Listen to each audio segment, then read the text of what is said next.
Good morning to Mr. Parry. And a very good morning to you, Mike. There is a lot of sport going on, you're absolutely right, but there's also a bit of skullduggery about. Skullduggery? Well, reports... Whatever do you mean? Well, reports this morning shattering, or maybe shattering, the halo-like image of one of the finest, David Beckham. David Beckham, not Sir David Beckham. Well, this is the very point. I think, you see... You've always been a great supporter of David Beckham. Great supporter of David Beckham, I think. I must say, I've always been a great supporter of David Beckham until now. Why? Because I think that some of the stuff that's been revealed in these news stories I think it's puts a rather unfortunate cloud over it. No, I won't hear it. Swearing, saying horrible things about one of our iconic singers, Catherine Jenkins. Excuse me, do you not swear in private? Do I not swear in private? Yeah. No, hardly ever. Oh, of course you do, don't hardly you? Ever. We all do. And the point is, I can imagine that the frustration Well, I'll tell you what, I've never sworn about Catherine Jenkins. No, well, you've never had reason to. No, I haven't. And neither has he got reason to. Well, that's another issue. The point is, all I can say is I think the man's magnificent. The amount of money he's raised for charity over the years, the goodwill factor he's done,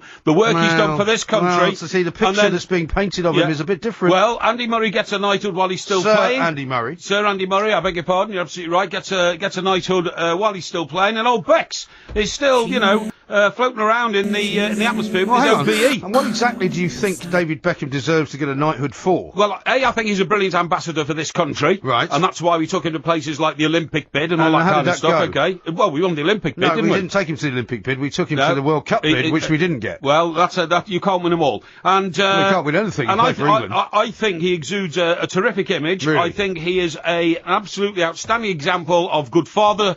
He buys his 15-year-old son a brand new Mercedes? Well, I would rather he lets his other son sing a song, for which he is ridiculed by everyone around the world. Well, that's big He lets his other son go on the catwalk at an age when he really shouldn't be doing anything other than just being a personality in his own home. Why not start earning a living for yourself when you're very young? Don't tell me that he's the model parent, Well, by the way, I'd rather my son was driving around a £30,000 BMW well, that's because you don't Mercedes. have any children. It was a Mercedes, That's because you don't have any children and you don't know how to be a parent. Let me just tell you this. Yeah. If I'm a parent, which I am, the last thing I'm going to do is give my kid, when he wants to buy a new car at the age of 16 or 17, a £35,000 car. It's not going to happen because that is bad for children. With your track record, mate, I wouldn't boast about your credentials as a parent. Okay? My track record as a parent is absolutely impeccable. What I said you know about parenting, you could fit up the backside of a gnat. Oh dear me! Thank you very much. That's very nice language, isn't it? What I'm saying is, I'd rather my child was driving around a 30,000 Mercedes than some £500 heap of junk which could blow up at any time and kill my child or come off the road because the tyres burst. Is that right? Yes, that's absolutely right. As I say, you're not a parent, so you've got no means or business actually giving out any advice. The tenet of this story is he's fed up he hasn't got a knighthood, and I sympathise with him. Yeah, we're all fed up we haven't got a knighthood. He's a leading British figure. Are you fed up you haven't got a knighthood as well? No, I never thought I would get a knighthood. No, you are. Mind you. Services to broadcasting and journalism. Services to broadcasting journalism and bladderation. And causing a vegetable crisis, by the way, which we'll get on to later. I didn't cause You have single-handedly caused this. No. I'm blaming you. I spotted it. For causing panic and for creating what I can only describe as fake news. Yeah,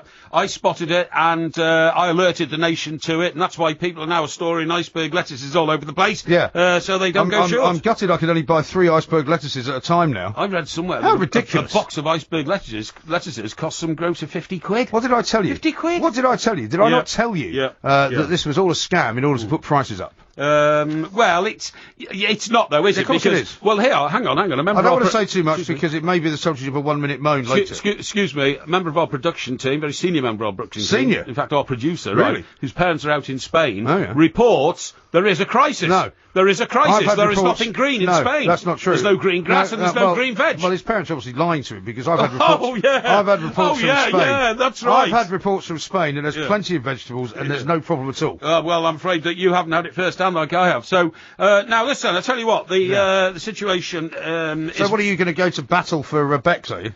I am going to battle for Bex. Yeah, I think he should have had I think he should have had a knighthood by now. And what's more, I can understand his... For what? I've just explained to you. Yeah, but he hasn't done anything. I think it's a fantastic example of a bloke who got his life right. He's earned an incredible fortune from his own hard work and skill. So you should get a knighthood for making a fortune. But along the way, he hasn't forgotten about other people. He's an ambassador for UNICEF. He does incredible amounts of work. And if occasionally, according to this report, he complains that he thinks he's being taken advantage of, he has every right to stand up for himself and defend himself. I think it's very, very poor form to to even say, whether it's privately or publicly, I want a knighthood, like a little 5-year-old. I should get a knighthood because I'm such a great icon. Well, there's no evidence that he did that. What he said is... he's having a go at everybody else that's got one. All he's saying is that, what's the criteria to become a Knight of the Realm? And I think he fulfils all the criteria. Well, according to the story, which is in the Sun this morning, right? Yes. Sponsors paid for Beck's private jet, and he then billed UNICEF £6,500 for an airfare. Well, he thought he'd been taken advantage of, and you have to stand up for yourself in this world. Well, so when you get flown around the world by somebody else on a private jet, and you then bill another third party for £6,500 because you think you deserve it,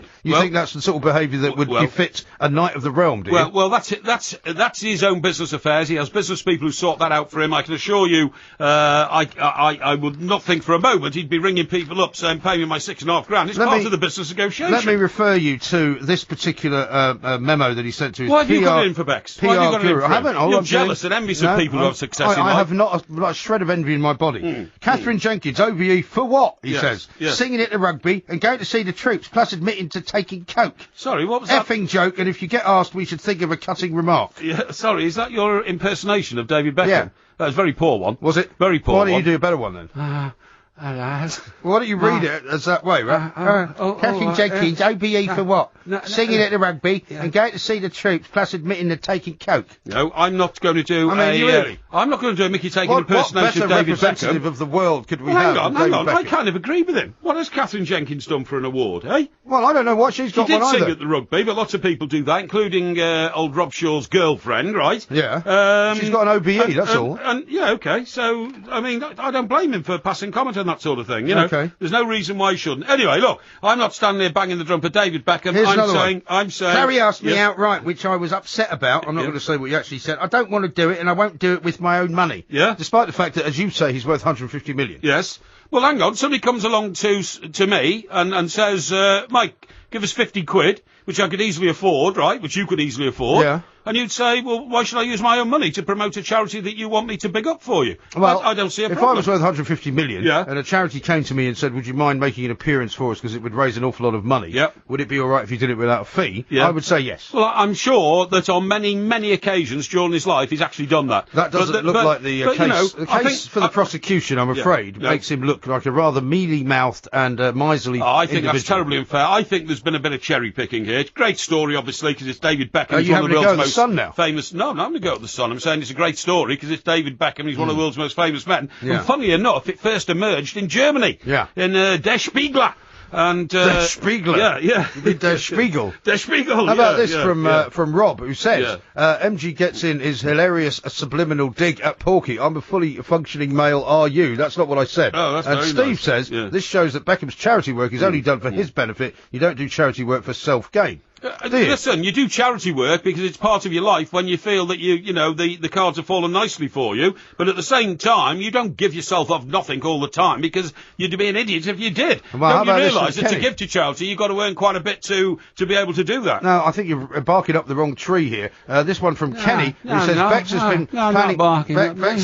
been planning his knighthood for 10 years. He's a disgrace. He's bought every good thing that's said about him. Listen, that's only like a politician, right, who takes out the cigarette packet at Cambridge University when he's a student and writes out, when I'm 30, Chancellor of Exchequer, 35, Home Secretary, 40, Prime Minister. Everybody should have a life plan. That's what Michael What's your life plan? That's what Michael Heseltine What's your life plan? Did you write down when you were 7 years old? Yes. I plan to live on my own in 5 different properties with 75 different mirrors, with nobody to love me. Is that your plan? No, because that is a ridiculous way to look at life. When I was 11, I knew I was going to be a journalist. When I knew I was going to be a journalist.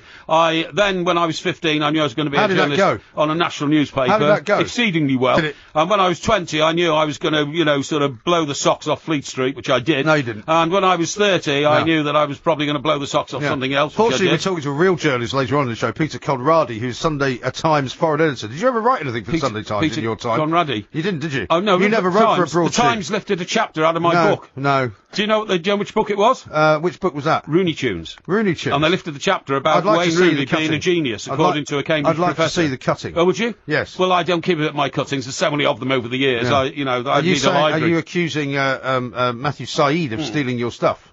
No, but Matthew Saeed has, related to some of the issues that I've already covered, so it's not a problem I, of course, you wrote regularly for the Sunday Times when I was in New York. I was one of their correspondents in America. You weren't. You were just like some. No, I'll bring you the cuttings if you like. Submit a few anyway, stories now and then. Time is pressing on because there's only a 2-hour show. We haven't got time for all this nonsense.